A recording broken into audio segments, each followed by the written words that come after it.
wameshinda ila bado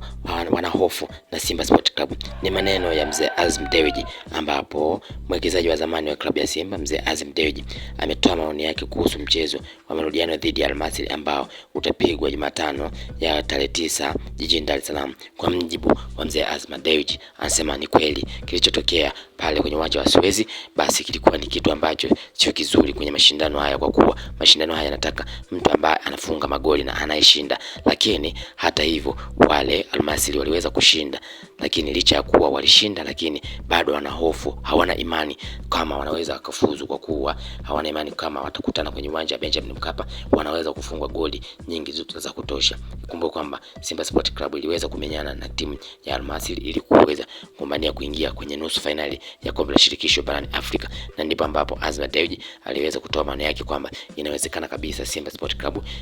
ikaingia hatua inayofuata, kwa kuwa wale wameweza kushinda kwa goli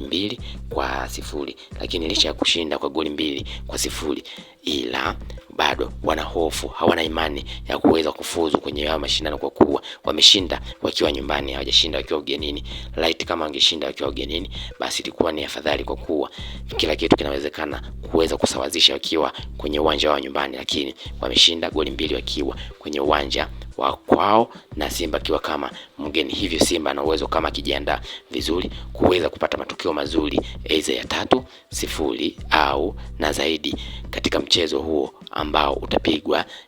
Aprili 9, na hivyo Simba kuweza kusonga hatua inayofuata. Aliweza kuzungumza mzee Azam Dewji ambaye ni baki na Mo Dewji ambaye ni mwekezaji wa sasa wa klabu ya Simba Sport Club. Kwa mjibu wa mzee Dewji akitoa maoni yake kuhusu Al Masry kuhusiana na marudiano ya mechi ambayo itapigwa jijini Dar es Salaam, anasema kwamba wameshinda ila hawana imani ya kuweza kusonga mbele, ila Simba bado wana imani kama wanaweza, kuna uwezekano wa kuweza kusonga mbele, kwa kuwa magoli 2 ni magoli ambayo sio mengi sana kwenye michuano hii, kwa kuwa lolote linaweza likatokea. Aliweza kuzungumza mzee Azam Dewji ambaye ni mwekezaji na mwanachama wa klabu ya Simba Sport Club.